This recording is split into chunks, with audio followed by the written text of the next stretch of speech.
your mobiles off. आप सभी पत्रकार साथियों का मैं गोवा प्रदेश कांग्रेस कमेटी के दफ्तर में स्वागत करती हूं।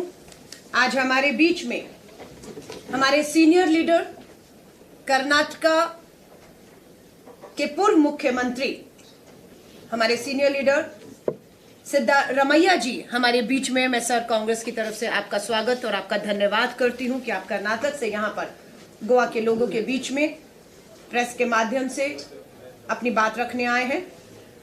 हम स्वागत करते हैं कांग्रेस के सीनियर लीडर महाराष्ट्र के पूर्व मुख्यमंत्री अशोक चवान सर का भी आपका भी स्वागत करते हैं कि आज आप मीडिया के माध्यम से कांग्रेस की बात को यहाँ की जनता तक पहुंचाएंगे। आप दोनों प्रेस को संबोधित करेंगे, उसके बाद आपके सवालों का हम स्वागत करते हैं। हमारे बीच में हमारे वरिष्ठ पूर्व मंत्री former ministers from Karnataka R V Deshpande जी भी हैं, मैं उनका भी यहाँ पर स्वागत करती हूँ। हमारे बीच में मिस्टर एमबी पाटिल जी हैं, मैं उनका भी यहाँ पर स्वागत करती हूँ।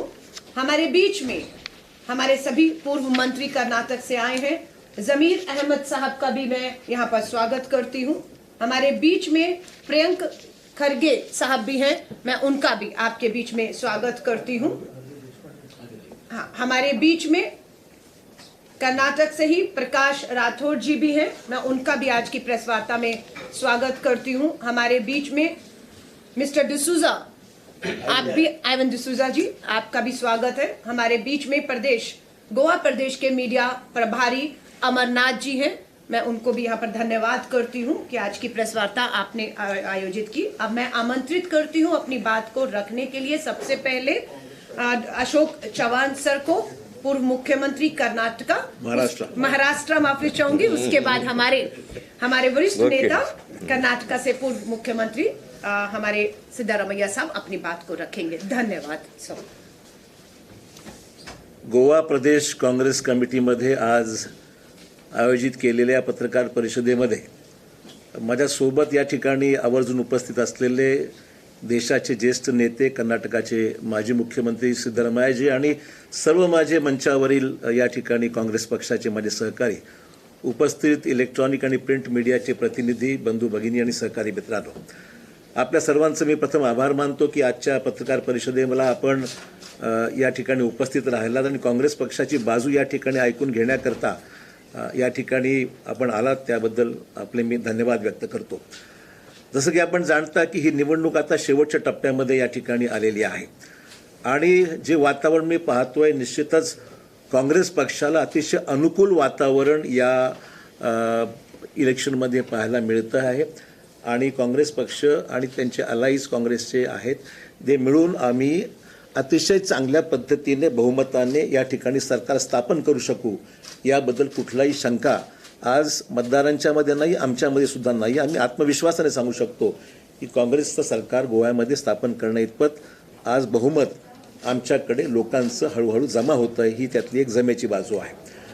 आपण पाहताय की 14 तारखेला 40 जागांसाठी मतदान होणार आहे आणि तसं आपण समजता की हा दिवस सेंट व्हॅलेंटाईन यांच्या सन्मानाचा आणि प्रेमाचा संदेश देण्याचा हा दिवस महत्त्वाचा, व्हॅलेंटाईन डे आहे 14 तारीख। त्यामुळे गोव्याच्या मतदारांचा प्रेम कोणावर आहे हे खऱ्या अर्थाने त्या दिवशी व्यक्त होणारा दिवस आहे आणि मला खात्री आहे की काँग्रेस आणि फॉरवर्ड ब्लॉक पार्टीच्या आघाडीवरील मतदारांचं प्रेम हे निश्चितच आबाधित आहे, लोकांचा विश्वास आहे आणि काँग्रेस आणि गोवा फॉरवर्ड पार्टीच्या आघाडीच्या माध्यमातून गोव्यामध्ये स्पष्ट बहुमत काँग्रेस स्थापन करू शकेल आणि सरकार स्थापन करू शकेल याबद्दल आम्हाला निश्चितच खात्री आहे। खासदार राहुलजी गांधी हे नुकतेच गोव्यामध्ये येऊन गेले। काल आदरणीय प्रियंका गांधी वड्रा या ठिकाणी गोव्यामध्ये होत्या आणि त्यांच्याही दौऱ्यामध्ये काल त्यांनी आपल्या गोव्यातील अनेक समस्यांच्या बाबतीमध्ये काँग्रेसची असलेली भूमिका, बीजेपीचं गेल्या 10 वर्षातलं फेलियर जे आहे कर्नाटक आपला गोव्यामधलं त्याचा उल्लेख आणि काँग्रेसचा विकासाचा रोडमॅप हा स्पष्टपणे काँग्रेसने काल व्यक्त केलेला आहे। काँग्रेसच्या जाहीरनाम्यातले जे काही प्रमुख मुद्दे आहेत त्याच्यावर मी लक्ष वेधू इच्छितो। एक तर गरीब कुटुंबांना दरमहा 10,000 रुपये देण्याचा निर्णय, सरकारी नोकर भरती पुन्हा सुरू करून महिलांना 30% आरक्षण देण्याच्या बाबतीमध्ये निर्णय असो, रोजगार निर्मितीसाठी 500 कोटीची तरतूद असो आणि कंत्राटी कर्मचाऱ्यांना ज्यांचे 5 वर्षापेक्षा अधिक कार्यकाळ सरकारी नोकरीमध्ये गेलेला आहे त्यांना कायम करण्याच्या बाबतीमध्ये असो, खाण व्यवसाय सुरू करण्याच्या बाबतीमध्ये पावलं उचलण्याच्या बाबतीमध्ये असो, आरोग्य विमा योजनेचा विस्तार असो, वाचनालय, पंचायत संकुल, शैक्षणिक संस्थांमध्ये वायफाय, जागतिक दर्जाचे जहाज बांधणी प्रकल्प, अशा अनेक विषयावर आमच्या जाहीरनाम्यामध्ये जो आज आपल्यासमोर आम्ही ठेवलेला आहे तो अतिशय चांगला रोडमॅप या ठिकाणी काँग्रेसचा जो आहे हा या ठिकाणी काँग्रेसने आपल्यासमोर जनतेसमोर मांडलेला आहे. मला वाटतं की हा विश्वास ठेवण्यासारखा आहे, कारण काँग्रेसची भूमिका जे बोलतो ते करून दाखवतो याच्या अधिक आहे. यासाठी मला सांगण्याची आवश्यकता नाही, कारण की काँग्रेसने घेतलेले सगळेच निर्णय हे आतापर्यंत जे काही देश पातळीवर घेतले असतील, राज्य पातळीवर घेतले असतील, त्या सगळ्या निर्णयाची अंमलबजावणी, मग ते राईट टू एज्युकेशनचा विषय असेल, मनरेगा असेल, फूड सिक्युरिटी असेल, RTI असेल, हे जेवढे काही निर्णय राष्ट्रीय किंवा राज्य पातळीवर काँग्रेसने वेळोवेळी घेतलेले आहेत त्या निर्णयाची प्रत्यक्ष अंमलबजावणी काँग्रेस पक्षाने केलेली आहे. ही विश्वासार्हता ही फक्त एका दिवसात नाही आहे, तर काँग्रेसच्या अनेक वर्षातील प्रशासनातील कामगिरीतून जो का अनुभव लोकांना आलेला आहे त्या अनुभवाचा फक्त मी उल्लेख केला आहे की इम्प्लिमेंटेशनमध्ये काँग्रेस पक्ष हा निश्चितच आघाडीवर राहिला आहे. फक्त बोलून चालत नाही, तर प्रत्येक जाहीरनामा त्याची अंमलबजावणीवर काँग्रेसने नेहमी भर दिलेला आहे. त्यामुळे मुद्दाम याचा उल्लेख केला आहे.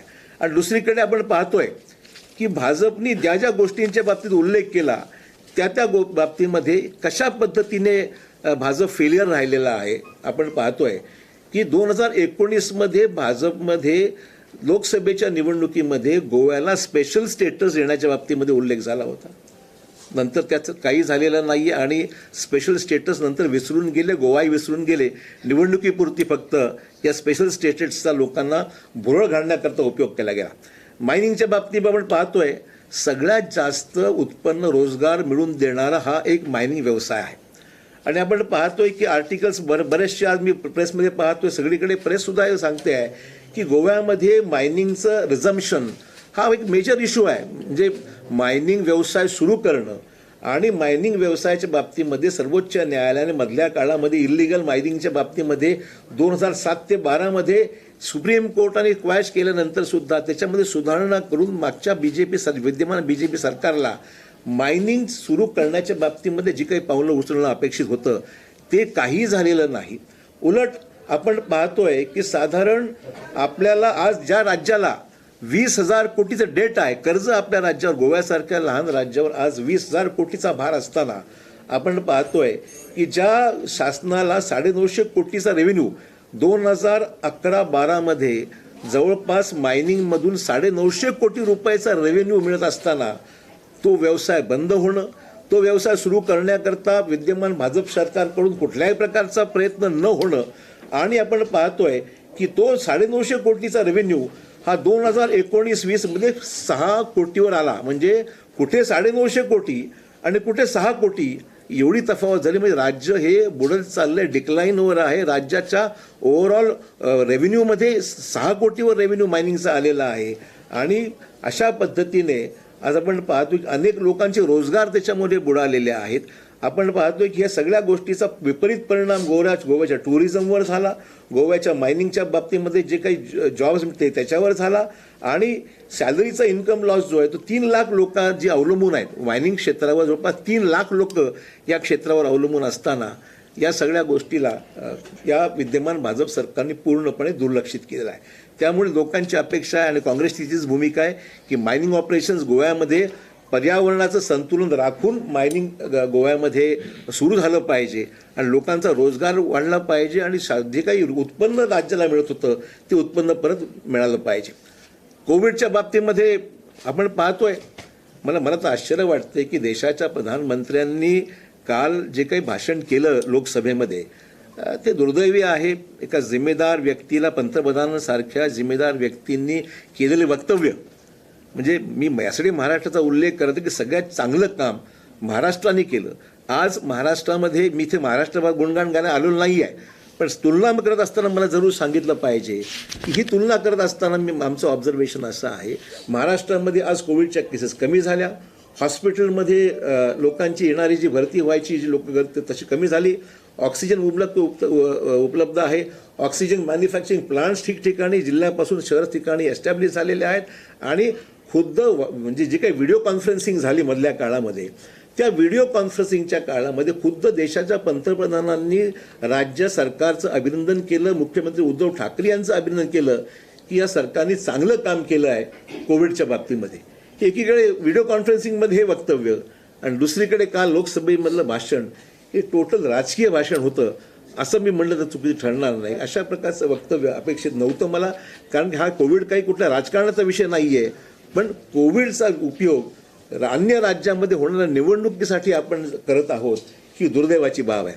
आपण पाहतो गोव्यामध्ये साधारण आपण 200 जे लोक आहेत ही लॅक ऑफ ऑक्सिजन म्हणजे ऑक्सिजन न मिळाल्यामुळे 200पेक्षा जास्त लोकांचा मृत्यू हा गोव्यामध्ये दुर्दैवाने झालेला आहे. आणि लोकांना जी काही लोक मृत्युमुखी पडली त्यांना कुठलेही फायनान्शियल असिस्टन्स देण्यात आलेलं नाही ऑक्सिजन नसल्यामुळे. त्याचबरोबर जे काही टोटली गव्हर्नमेंटनी जी अनाऊन्समेंट केली लॉकडाऊनची ती एवढी सडन झालेली आहे की त्याच्यामुळे पूर्ण राज्यावर त्याचा विपरीत परिणाम झाला आणि लॉकडाऊनमुळे खूप मोठ्या प्रमाणावर सामान्य माणसाची झळ पोचलेली आहे. आपण पाहतोय की गोव्यामध्ये इन्फ्रास्ट्रक्चर प्रोजेक्ट्स म्हणजे ते सगळे इन्फ्रास्ट्रक्चर प्रोजेक्ट्स मागे पडलेले आहेत. कुठल्याही इन्फ्रास्ट्रक्चर प्रोजेक्टला कुठल्याही पद्धतीने त्याच्यामध्ये मदत झालेली नाही. आणि म्हणजे प्रत्येक म्हणजे तिथल्या जे लोक आहेत स्थानिक लोक त्यांनी तिथे रस्त्याचे विषय आहेत, त्या ठिकाणी पब्लिक ट्रान्सपोर्टचे विषय आहेत, शाळेच्या आणि इतर ठिकाणच्या मेडिकल फॅसिलिटीजचा विषय आहे. आपण पाहतो की सगळ्याच फ्रंटवर एकंदरीत गोव्यातलं भाजप सरकार अपयशी सरकार हे निश्चितच मित्र ठरलेलं आहे. एन्व्हायरमेंटच्या बाबतीमध्ये सुद्धा आपण पाहतोय की वाईल्ड लाईफ क्लिअरन्सेस जे standing committee for national board of wild life यांनी जे 3 लिनियर इन्फ्रास्ट्रक्चर प्रोजेक्ट गोव्यामध्ये जो विषय काढला होता त्याच्यामध्ये सुद्धा खूप सिरियस लोकांनी ऑब्जेक्शन व्यक्त केलेले आहेत. साधारण 40,000 झाडांची त्या ठिकाणी कत्ल करावं लागणार आहे आणि हे गव्हर्नमेंट स्वतःचं एस्टिमेट आहे. आणि आपण पाहतोय की भगवान महावीर वाईल्ड लाईफ सँक्च्युरीचा तिथे प्रश्न निर्माण होणार आहे. तर या सगळ्या प्रश्न आपण पाहतोय की ही जी काही काँग्रेसने आपल्या जाहीरनाम्यात स्पष्ट केलेलं आहे की आम्ही हे सगळे लिनियर प्रोजेक्ट्स हे आम्ही होऊ देणार नाही. आणि ह्या सगळ्या बाबतीमध्ये मग तो हे जे काही सुरू आहे ते काही विशिष्ट लोकांसाठी विशिष्ट लोकांना फायदा व्हावा या दृष्टिकोनातून हे 3 लिनियर प्रोजेक्ट्सच्या बाबतीमध्ये केंद्र सरकारने तो निर्णय घोषित केला होता. रेल्वे डबलिंग ट्रॅकचा विषय असतो, expansion of highway and laying of power transmission line असो किंवा तुमच्या एन्व्हायरमेंटच्या संदर्भात वाईल्ड लाईफचा विषय असो, हे सगळे विषय जे आहेत याचा ऱ्हास होणार आहे, याचं नुकसान होणार आहे. आणि म्हणून हे 3 लिनियर प्रोजेक्टच्या बाबतीमध्ये जी काही घोषणा त्यांनी केली होती ती बिलकुल आम्हाला अमान्य, गोवेकरांना अमान्य आहे. आणि म्हणून त्याही बाबतीमध्ये निश्चितच आमचा विरोध राहणार आहे. आम्ही भूमिका स्पष्ट आहे. आणि विकास पाहिजे विथ ह्युमन फेस पाहिजे, विकास पाहिजे, पर्यावरणाचा ऱ्हास न होता विकास आम्हाला पाहिजे आहे. आणि गोव्याला आपण कोल हब करून गोव्याचा वापर हा सर्वत्र कोल नेण्याकरता होणार असेल तो गोव्याला तसा प्रकारचा हब आम्हाला नको आहे. गोव्यामध्ये आम्हाला रोजगार पाहिजे, गोव्यामध्ये आम्हाला पर्यावरणाचा ऱ्हास होता कामा हे लक्ष द्यावं लागणार आहे. आणि सगळ्यात महत्त्वाचं म्हणजे गोव्यामध्ये असलेला टॅक्सी ड्रायव्हर, गोव्यामध्ये असलेला आमची जी काही हॉटेल्स आहेत, गोव्यामध्ये असलेला आमचा जो साधा मोटरसायकल ट्रान्सपोर्ट करणारा आमचा इथला जो स्थानिक रोजगार ज्याला मिळतो तो गरीब माणूस आहे, या सगळ्या लोकांच्या बाबतीमध्ये विचार करणारं हे सरकार आवश्यक आहे. आणि दुसरीकडे फक्त मोठ्या लोकांचं म्हणजे गोव्यामध्ये सरकार मागच्या 5 वर्षामध्ये त्यांचं असतानासुद्धा आपण जे पाहतोय या ज्या विद्यमान सरकारच्या बाबतीमध्ये त्यावेळेसच्या राज्यपालांनी आणि त्यावेळेसच्या असलेल्या लोक आयुक्तांनी ऑन द रेकॉर्डवर सांगितलं की सगळ्यात करप्ट सरकार जर कुठलं असेल तर गोव्यामध्ये असलेलं हे भाजपचं सरकार आहे. हे मुद्दा या ठिकाणी आवर्जून सांगा. आम्ही काही सांगायची सर्टिफिकेटची गरज नाही याला. त्यांच्याच राज्यपालांनी आणि त्यांच्याच लोक आयुक्तांनी विद्यमान सरकारच्या बाबतीमध्ये ज्या ज्या गोष्टी या ठिकाणी उल्लेख केलेल्या आहेत अतिशय गंभीर स्वरूपाच्या आहेत.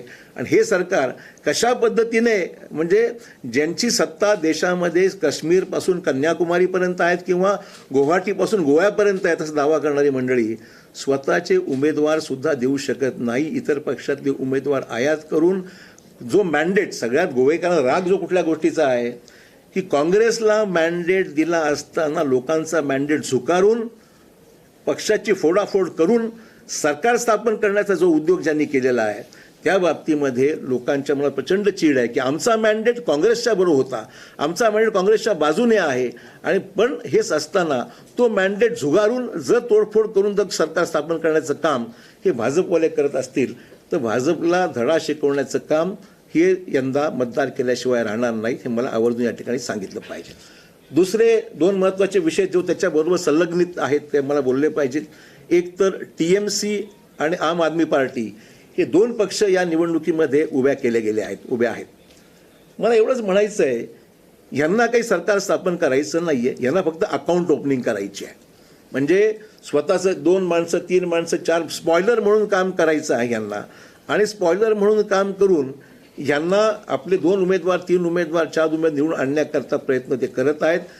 लोकांना ही जी जाणीव आहे की TMCला आणि आपला मतदान करणं म्हणजे पर्यायाने भाजपला विजय करण्यासारखं होणार आहे, आणि म्हणून आमची अपील गोवेकरांना राहणार आहे की गोव्यांना खऱ्या अर्थाने बंडलबाज BJP नको. BJP म्हणजे बंडलबाज जुमलेबाज पार्टी आहे. या पार्टीच्या ऐवजी काँग्रेस पक्ष ज्यांनी एक आजही लोकांचा मॅन्डेट ज्या पक्षाच्या बरोबर राहिला, मागे राहिला, आजही आहे, आणि म्हणून त्या पद्धतीने आलेलं सरकारी काँग्रेसचं आणावं. आप आणि दुसरं जे TMC आहे यांना मतदान करून नुकसान करून घेण्यात काही अर्थ नाही आहे. अशा प्रकारची भूमिका ही निश्चितच सामान्य माणसाची आज मनापासून झालेली आहे. त्यामुळे हे सगळे विषय जरूर मला सांगितलं पाहिजेत. आज भाजपचं मला वाटतं मॅनिफेस्टोचं आज त्यांच्या विमोचन आहे. म्हणजे मला आश्चर्य या गोष्टीचं आहे, मागच्याच मॅनिफेस्टोमध्ये सांगितलेल्या गोष्टीची अंमलबजावणी कुठे नाही, आणि आज त्याच गोष्टींची पुन्हा या ठिकाणी नव्याने पुनरुच्चार. म्हणजे त्यातलं एक ज्वलंत आणि अतिशय महत्त्वाचं उदाहरण म्हणजे आहे गोवा मुक्ती संग्रामाचा आपला 60 वर्ष पूर्ण होत असताना, हिरक महोत्सव असताना 300 कोटी रुपये गोवाला देण्याच्या बाबतीमध्ये BJPच्या मुख्यमंत्र्यांनी केंद्राकडे विनंती केली. मागच्या अर्थसंकल्पामध्ये गेल्या वर्षी म्हणजे हिरक महोत्सव 21 मध्ये संपला, आपण 22 मध्ये आहोत, त्या वर्षभरामध्ये 300 कोटी कधी आले नाहीत. परंतु मागच्या मुख्यमंत्र्यांनी ठिकठिकाणी बॅनर लावले सगळीकडे किंवा पंतप्रधानांचे आभार, केंद्र सरकारचे आभार, 300 कोटी रुपये आम्हाला उपलब्ध करून दिले. वर्षभरात 300 कोटी काय आले नाहीत, आणि आज पुन्हा ती घोषणा की आम्ही आता हिरक महोत्सवासाठी 300 कोटी देणार. म्हणजे मागच्या वेळेस तीच घोषणा आणि आता पण तीच घोषणा, ज्याची अंमलबजावणी आज राज्यामध्ये होऊ शकलेली नाही, आणि 300 कोटी रुपये काही गोव्याच्या पदरात पडलेले नाहीत. म्हणजे हिरक महोत्सवासारखा म्हणजे हा खऱ्या अर्थाने स्वातंत्र्य सैनिकांचा अपमान आहे असं मी म्हणेन. गोव्याचा अपमान आहे, गोवेकरांचा अपमान आहे, गोव्याच्या स्वातंत्र्य सेनानींचा अपमान आहे की ज्यांनी गोव्यासाठी आपलं बलिदान दिलं. त्या गोव्याच्या एकंदरीत ऐतिहासिक या सगळ्या क्षणाला 300 कोटी रुपये पण मोठी रक्कम नाही, पण ते सुद्धा दिलेला शब्द जे पाळू शकले नाहीत, ते गोव्याच्या विकासात्मक कामासंदर्भामध्ये नेमकं काय बोलणार आहेत हा खरा प्रश्न मित्र या ठिकाणी आहे. आणि सगळ्यात महत्त्वाचा पुढचा विषय जो आहे म्हणजे एकंदरीत जी प्राईस राईज जे आपण पाहतोय, म्हणजे पेट्रोल डिझेल ह्या ज्या पेट्रोलियम प्रोडक्ट्सच्या किमती आहेत, मी राहुलजींचे अभिनंदन करेन की त्यांनी 80 रुपयावर कॅप करण्याचा हा निर्णय त्यांनी घोषित केलेला आहे. पण BJPने सांगितलं मी 60 वर कॅप करू ती, पण BJP काय मागच्या काळात करू शकली नाही. मागच्या 5 वर्षामध्ये जे हाल झाले, सामान्य माणसाचे हाल झाले, आपलं टुरिझम इफेक्ट झालं, हॉटेल इंडस्ट्री इफेक्ट झाली, टॅक्सी ड्रायव्हर्स इफेक्ट झाले, ह्या सगळ्यांची संख्या फार मोठी आहे गोव्यामध्ये, फार सामान्य माणसं आहे ती, पण त्यांच्या जीवनाशी खेळण्याचं काम जे त्यांनी केलेलं आहे ते खरोखरच अतिशय गुणास्पद आहे. आणि याच्या पद्धतीने मला वाटतं की हे सगळे विषय फार मोठ्या पद्धतीने लोकांच्या सामान्य माणसाच्या जीवाशी खेळणारे आहेत. आणि म्हणून आज प्रत्येक गोवेकराला वाटतंय की आव गोयंकार हा जो आपला कोकणीमधला घोषवाक्य आहे की मी गोवेकर, भाजपला दाखवून देणाऱ्या गोवेकरांना पटलेलं आहे की मी अशा पद्धतीने फसवल्या जाणार नाही. एकदा आम्ही फसलो, पुन्हा आम्ही फसवून जाणार नाही. आणि म्हणून या त्यांनी दिलेल्या जाहीरनाम्यावर अजिबात कोणाचाही विश्वास हा निश्चितच राहिलेला नाही, हे मला मुद्दाम या ठिकाणी यावर उल्लेख केला पाहिजे.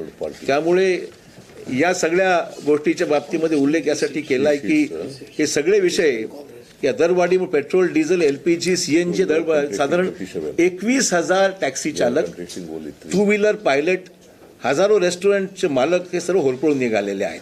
त्यामुळे आणि दुसरी गोष्ट म्हणजे 2014ला लोकसभेच्या निवडणुकीमध्ये दरवर्षी 2 कोटी रोजगार निर्मितीची घोषणा ज्यांनी केली होती, आज गोव्यामध्ये दरवर्षी 50,000 नवीन रोजगार तयार केले जातील हा शब्द दिला होता. या दोन्ही गोष्टी हवेत विरळल्या आहेत. स्थानिक लोकांना रोजगार देण्यापेक्षा रोजगार हिरावून घेण्याचं काम या मागच्या सरकारने या ठिकाणी केलेलं आहे. आणि आपण जे पाहू की CMIची आकडेवारी जी आहे, सेंटर फॉर मॉनिटरिंग इंडियन इकॉनॉमीची जी संस्था आहे, त्यांनी जी आकडेवारी दिली आहे त्या आकडेवारीनुसार 2019मध्ये गोव्यातील बेरोजगारीचा दर देशात सर्वाधिक म्हणजे 34.5% हा बेरोजगारीचा दर हा गोव्यामध्ये राहिला आहे. त्यामुळे गोव्यातील लाखो तरुण हाताला काम नसल्याने अनेक लोक आज प्रचंड प्रमाणात बेरोजगार आहेत. आणि नोकर भरतीमध्ये झालेला मागच्या सरकारचा जो भ्रष्टाचार आहे त्याही बाबतीमध्ये आपण पाहिलं आहे की मुख्यमंत्र्यांच्या निकटवर्ती आणि मंत्र्यांच्या PNना नोकर भरतीच्या परीक्षेत पैकीच्या पैकी गुण मिळतात, पण सामान्य माणसाला मात्र नोकरी मिळत नाही. अशा प्रकारची अवस्था आज ही निश्चितच निर्माण झाली आहे.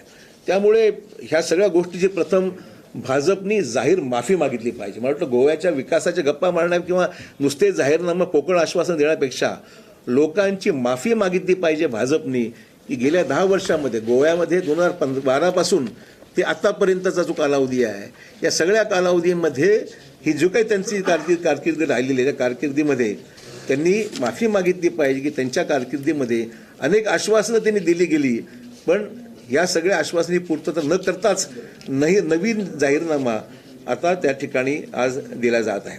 त्यामुळे त्यांनी माफी मागितली पाहिजे अशी माझी अपेक्षा हे या निमित्ताने मला मुद्दाम केली पाहिजे. तर त्यातली काय उदाहरणे मला सांगायचं, high speed broadband, quality power and regular water supply to industries, IT park and electronic city projects, wifi enabled zones. आज गोव्यामध्ये साधा वायफाय लोकांना उपलब्ध होत नाही आहे आणि ह्यांनी वायफाय एनेबल्ड झोन्सची गोष्ट केली होती. मेजर टुरिस्ट डेस्टिनेशन डेव्हलप करण्याच्या बाबतीमध्ये भूमिका घेतली होती आणि फार्मर्स मार्केट क्रिएट करण्याचा निर्णय त्यांनी घोषित केला होता. Goa will be made a most preferred destination for mega events like defence expo अशी घोषणा झाली होती. Main roads and designated spots, loan facilities to agro based activities at nominal rate of interest, replicate integrated school complex model in cities like Margoa, Vasco, Ponda, Mapusa आणि 24/7 water supply to all. या सगळ्या घोषणा आज हवेत विरळल्या आहेत. याच्यामध्ये कुठंही काही लोकांच्या हाती पडलेलं नाही आहे की त्याच्यामध्ये मला वाटतं खऱ्या अर्थाने फारच मोठी लोकांच्या भ्रमनिराश झालेला आहे असं मी म्हटलं तर चुकीचं ठरणार नाही. त्यामुळे लोकांना या सगळ्या गोष्टीविषयी खूप खेद आहे मनामध्ये की अशा प्रकारे सरकार देशात गोव्यामध्ये पुन्हा येता कामा नये. देशातले मोठमोठे नेते या ठिकाणी येत आहेत, आश्वासनं भाजपच्या वतीने दिल्या जात आहेत. केंद्रात आणि राज्यामध्ये सरकार त्यांचं असताना मग गोव्याची प्रगती का खुंटली, गोव्याची प्रगतीला गती का मिळाली नाही हा खरा प्रश्न गोवेकरांच्या मनामध्ये आजही कायम आहे. आणि त्यामुळे मित्रहो, आज काँग्रेसकडे अनेक चांगले नेते आमच्याकडे आहेत. मग ते प्रतापसिंग राणे असतील, दिगंबर कामत साहेब असतील, गिरीश चोडणकर असतील, खासदार फ्रान्सिस्को सार्दिना असतील, रमाकांत खलप असतील. कार्यक्षम नेते आहेत, काँग्रेसचे चांगले काम करणारे. आणि मला खात्री आहे की गोव्याला या सगळ्या नेतृत्वाने एक भरघोस असा प्रकारची एकंदरीत त्यांची कामगिरी राहिली आणि म्हणून गोव्यामध्ये काँग्रेसला एक पोषक वातावरण नक्कीच आम्हाला पाहायला मिळतं आहे. त्यापेक्षा भाजपचं केंद्रित जे काही प्रशासन आहे, ईस्ट इंडिया कंपनी ज्याप्रमाणे इंग्लंडकडे पाहून, इंग्लंडच्या प्रशासनाकडे पाहून निर्णय घेत होती, अशाच प्रकारचं आज भाजपचं हे राज्याचं नेतृत्व आहे ती केंद्राकडे पाहून निर्णय घेते. त्यांच्यामध्ये गोव्याला काय मिळावं किंवा गोव्यासाठी काय करून दाखवावं यापेक्षा केंद्र सरकारची काय भूमिका आहे याच्याकडे पाहून वागण्याचं जे काम आहे हे निश्चितच फार गुणास्पद आहे आणि त्यातून गोव्याला कुठलाही फायदा होणार नाही हे लोकांनी जाणलेलं आहे. त्यामुळे या सगळ्या मुद्द्यांना मी या ठिकाणी थोडक्यात मांडतो. सिद्धरामय्याजींना सुद्धा आपल्याला ऐकायचं आहे. बरेच महत्त्वाचे मुद्दे या ठिकाणी मी आपल्यासमोर आपल्या विचारार्थ मी ठेवलेले आहेत आणि मला खात्री आहे की या सगळ्या मुद्द्यांच्या माध्यमातून निश्चितच आगामी काळामध्ये काँग्रेसचं सरकार बहुमताने गोव्यात येऊन चांगल्या पद्धतीने प्रशासन देईल आणि गोव्याच्या लोकांच्या अपेक्षेची पूर्तता करण्याकरता आमचं शासन निश्चितच चांगलं काम करू शकतं हा आमचा या ठिकाणी दावा आहे. मित्रो, एवढं मला सांगायचं. हम धन्यवाद करते हैं पूर्व मुख्यमंत्री महाराष्ट्र अशोक चवान जी का, जिन्होंने लगभग 25 मिनट तक मराठी में एक एक बिंदु के ऊपर अपनी बात को रखा है और सच्चाई सामने लाने का काम किया है। अब हम आमंत्रित करते हैं कर्नाटका के पूर्व मुख्यमंत्री, वरिष्ठ कांग्रेस नेता आदरणीय सिद्धारमैया जी को कि आप अपनी सर बात को रखें। धन्यवाद sir. Thank you.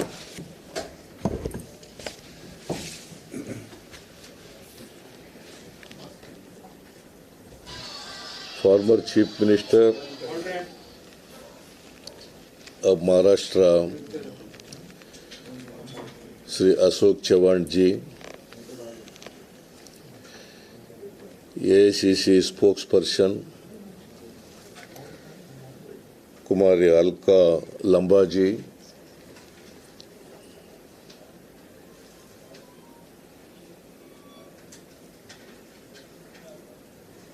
Media Chairman of Goa, Sri Amarnath Panjikar, the other friends with me, and media friends.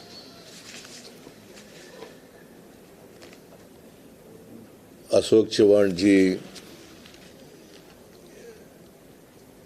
has spoken at length.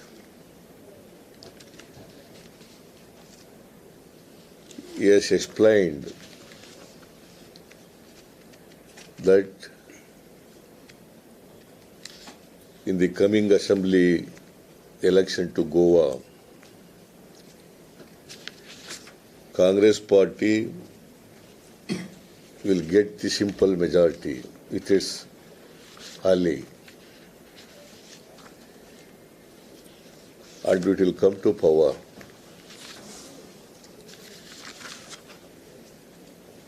He has assigned so many reasons for this.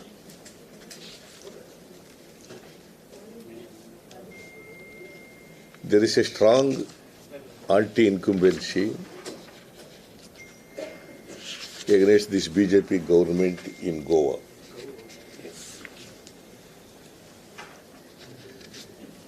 There is a rampant corruption in the government. It's a non-performing government.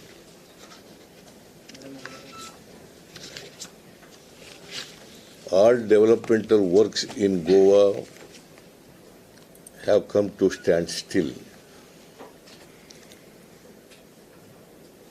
Because of this maladministration and misrule by BJP government, Congress party will come back to power in Goa. In the last election itself, Congress party should have been come to power. Unfortunately, since BJP made Operation Kamala in Goa,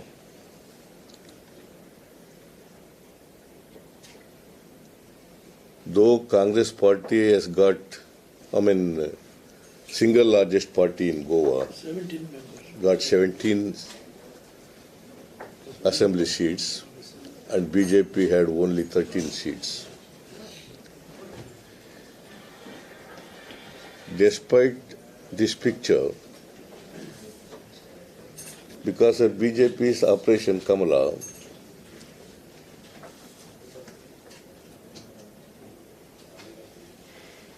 BJP came to power.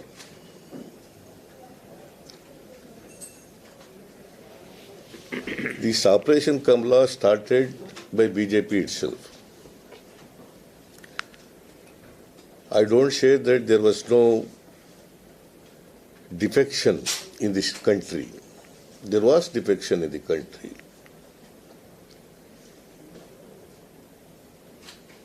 First, this word Operation Kamala came into picture by BJP. In Karnataka also they did. They did in Madhya Pradesh, they did in Gujarat, They tried to do it in Rajasthan and some other states also. With money power, with money bag, the BJP did Operation Kamala only in order to get power.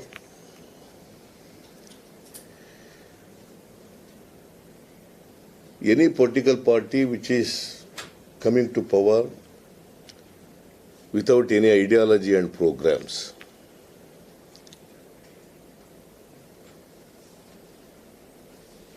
they are not so concerned about the poorer sections of the society, Dalits, Adivasis, backward communities, minorities in the society. Congress party is not just a political party.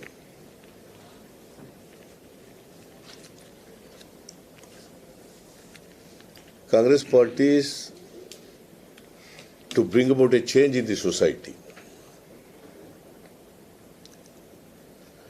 The Congress party is committed to democracy, committed to secularism, committed to equality, committed to social justice, committed to bring about a total change in the society.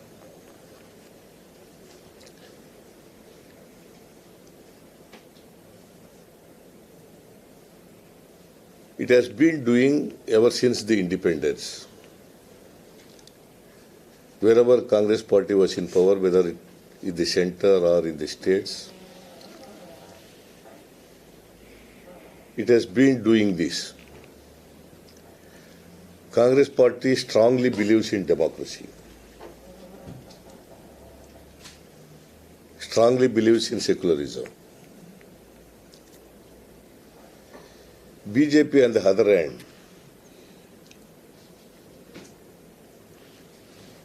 they are trying to divide the society.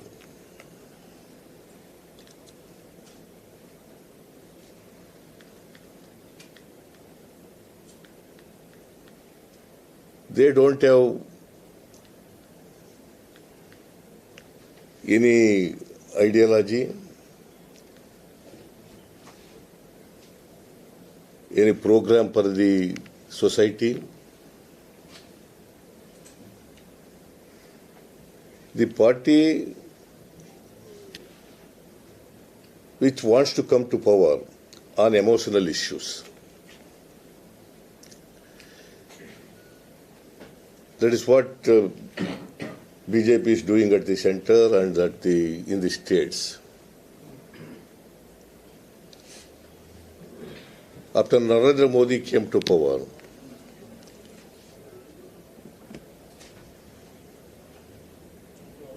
because of the bad economic policy,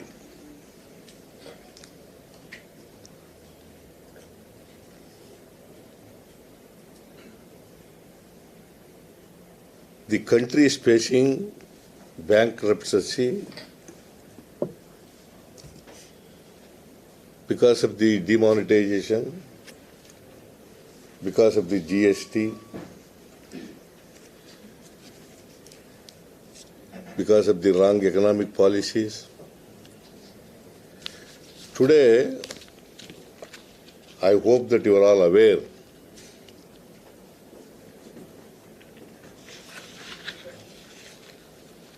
when Manmohan Singh ji's rule was ended,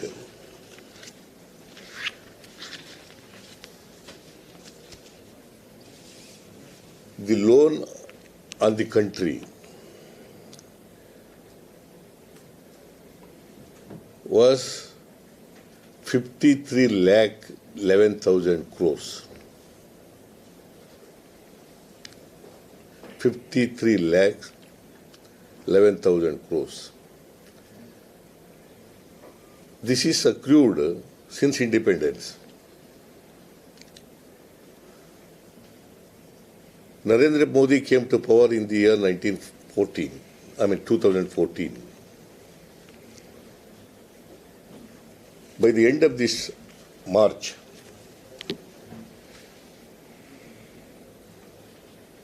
the liability will be on the country 135 lakh crores, 87,000 crores. 135 lakh 87,000 crores. This year also, coming in the next fiscal year, they have mentioned in the budget they are going to take loan of the rupees more than 11 lakh crores. More than 11 lakh crores. So in 8 years of its Narendra Modi's rule, the government of India has taken a loan of rupees more than 83 lakh crores. This is the contribution done by Mr. Modi's government.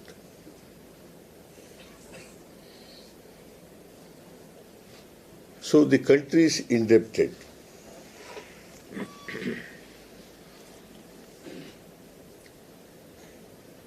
So this reflected in every state.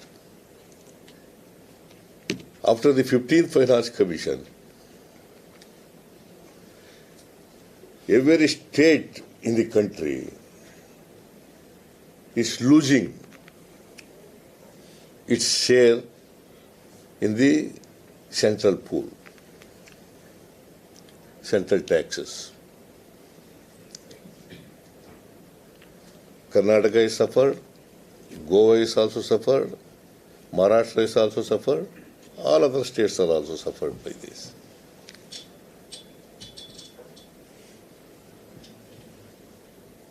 Narendra Modi ji claims that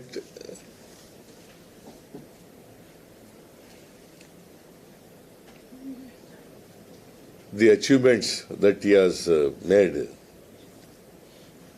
particularly in Corona, Mr. Narendra Modi, in second wave, he could not able to provide oxygen in the states. Because of the non-availability of the oxygen, lakhs of people have lost their lives.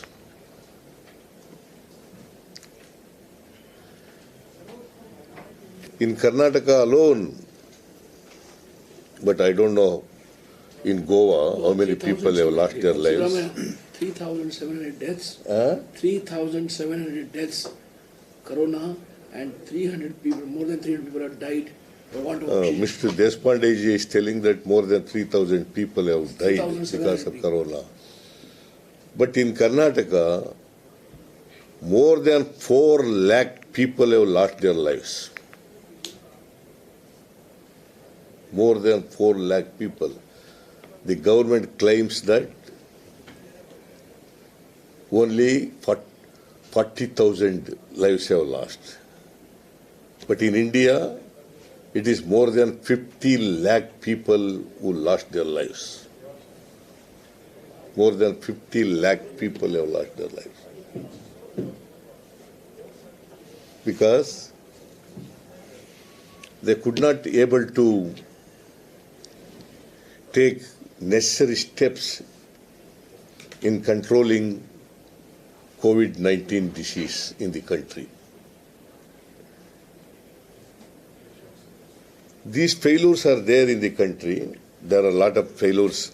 I do not want to mention all the failures here. In Goa also, they are following the policies of the government of India. This is a cosmopolitan state. You have to take care of all the people who are living here. Unemployment problem is there. Nearly more than 60% of the small, medium industries have been closed.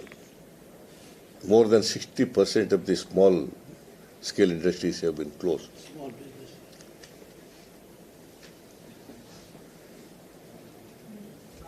business. Unemployment problem is growing everywhere. They could not able to control the unemployment problem. During Manmohan's period, when Congress party was in power at the center, Manmohan Singh ji brought pro-people legislations like Food Security Act, Right to Education Act, RTI Act, and Employment Guarantee Scheme. Manrega. Employment Guarantee Scheme. Manrega. Mahatma Gandhi ji employment scheme. But whereas during Narendra Modi's period, they brought anti-farmers acts. That is the difference between the Narendra Modi ji and Manmohan Singh ji. Manmohan Singh ji passed the legislations which are pro-people. Narendra Modi ji passed the acts which are anti-people.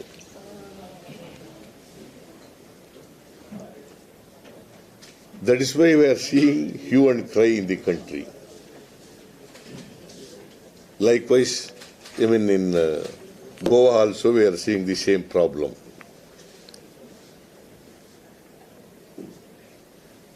I do not want to elaborate much on this, but I have collected information since I have arrived here in Goa in the morning.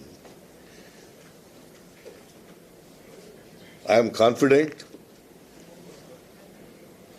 but my friends are also confident. Ashok Chavan ji is also confident. The Congress party with its alliance, that is Goa Forward Party, 3 candidates are there out of 40 candidates.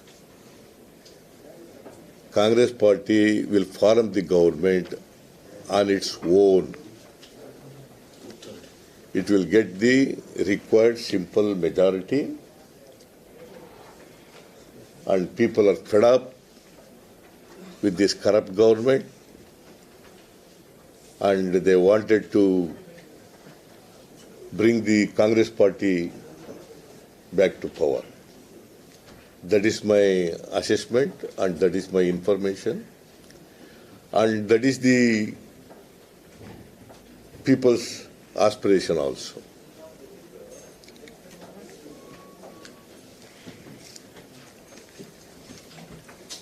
Thank you. सवाल ले लें हम लोग धन्यवाद करते हैं आदरणीय सिद्धारमैया जी का। अब आपके सवालों का स्वागत करते हैं, लेकिन आपका सवाल जिनसे होगा दोनों में से आप नाम लेंगे तो आपको हम लोग जवाब देंगे। धन्यवाद। सवाल चव्हाण साहेब, आपण जे म्हटलं गोव्यामध्ये जर काँग्रेसचं सरकार आले तर 80 रुपया पेट्रोल प्रति लिटर करणार। ज्या ज्या राज्यामध्ये काँग्रेस पक्षाचे सरकार आहे त्या राज्यामध्ये पेट्रोल किती असे प्रत्येक राज्याची आर्थिक परिस्थितीवर बऱ्याचशा गोष्टी अवलंबून आहे। गोवासारख्या लहानसा राज्यावर आज 20,000 कोटी रुपयाचा एक कर्जाचा बोजा असताना पेट्रोल डिझेलच्या किमती वाढवून लोकांवर कर लादणं हा त्यातला सोल्युशन असू शकत नाही। ही भाव आपण गोव्यापुरती आज बोलूया, बाकी देशामधल्या अनेक राज्यांमध्ये अनेक वेगवेगळी परिस्थिती आहे। महाराष्ट्रात सुद्धा पेट्रोल डिझेल 100च्या पार चाललेला आहे, गॅस सुद्धा महागलेला आहे. आम्ही त्या मुद्द्यावर आंदोलन सुद्धा केलेले आहे. मुद्दा एवढाच आहे की राहुल गांधींनी जे काल सांगितलेलं आहे की आमच्या जाहीरनाम्यामध्ये की आम्ही 80 रुपये पण कॅप करू, त्याला मर्यादित करू आणि मग रिसोर्सेस कसे मोबिलाइज करायचे ते अन्य मार्गाने आम्ही प्रयत्न करू. मुद्दा एवढाच आहे, आंतरराष्ट्रीय बाजारपेठेमध्ये किमती कमी असताना आपण गोव्यामधल्या आज जो परिणाम विपरीत गोव्याचा आहे त्याचा ॲडव्हर्स इफेक्ट दिसू लागलेला गोव्यामध्ये. म्हणजे पर्यटनावर ॲडव्हर्स इफेक्ट आहे, रिक्षा ड्रायव्हर्स तुमचे जे आहेत त्यांच्यावर ॲडव्हर्स इफेक्ट आहेत, टुरिझमवर आहे. तर मग हे ॲडव्हर्स इफेक्ट परवडतंय, त्याच्यावर अजून रेव्हेन्यू कमी होणार गोव्याचा. त्यापेक्षा याच्यावर नियंत्रण आणलं तर टुरिझमला आणि अन्य क्षेत्राला हातभार लागावी, त्याच्या मागची भूमिका, आणि म्हणून काँग्रेसने ही काल भूमिका घेतलेली आहे. Thank you. अगला सवाल. एक सेकंड. नहीं, आपसे मैं दोबारा आऊंगी. नेक्स्ट वन आऊंगी मैं आपके पास. यस प्लीज, एक बार सबसे.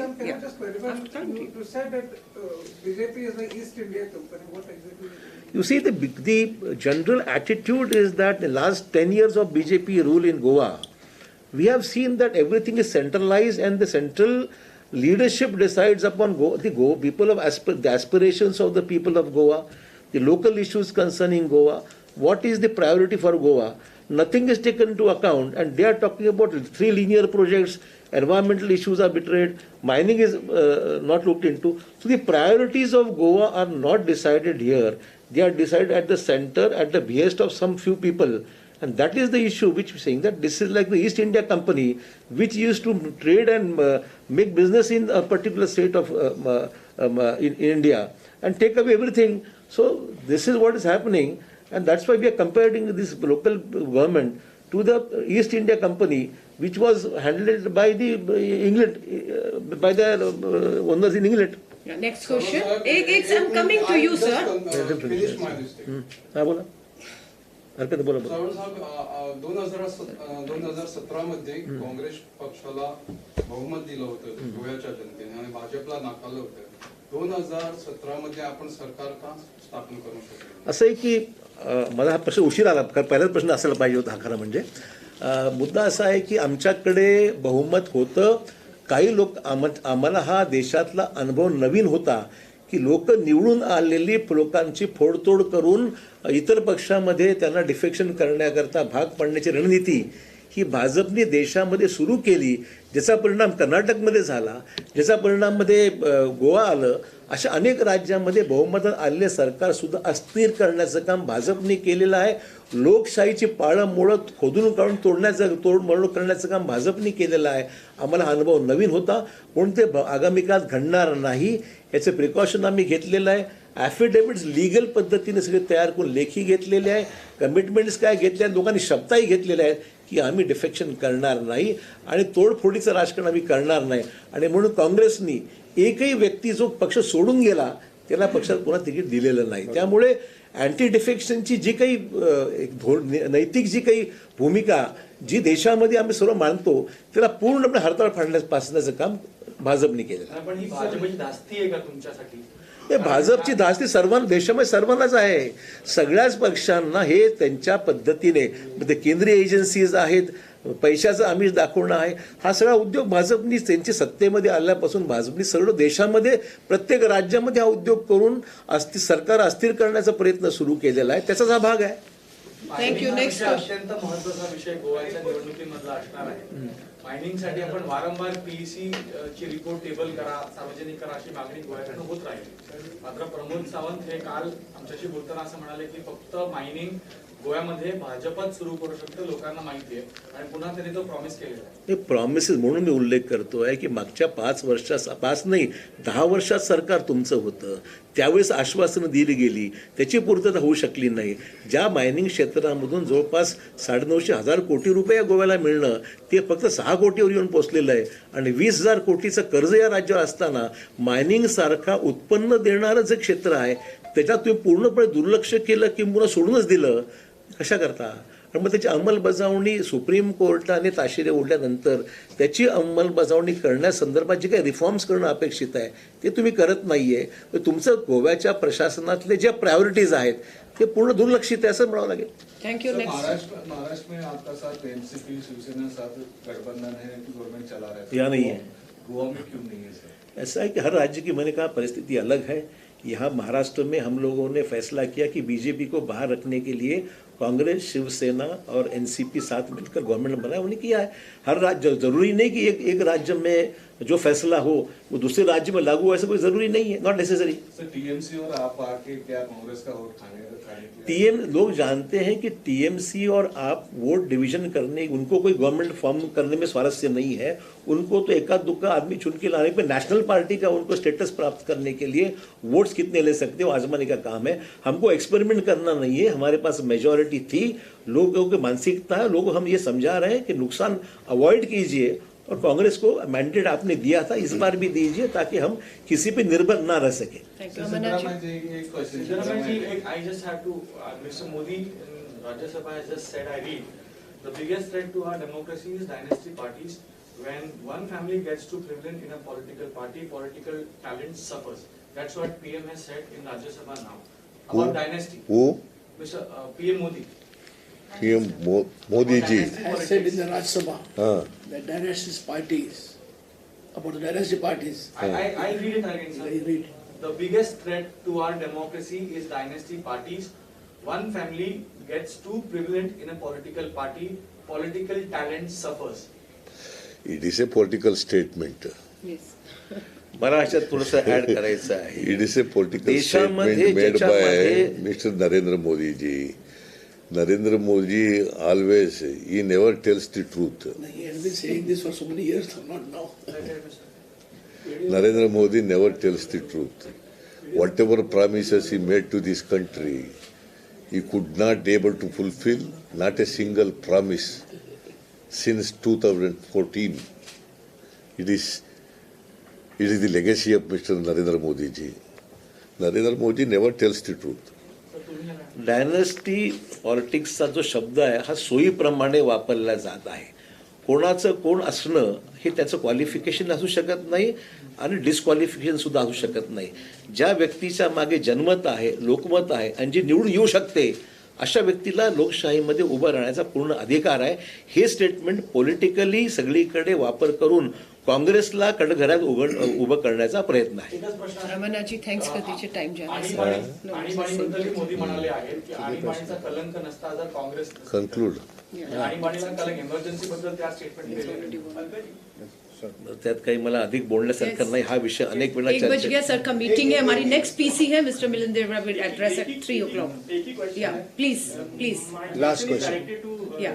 Siddaramaiah ji, Right.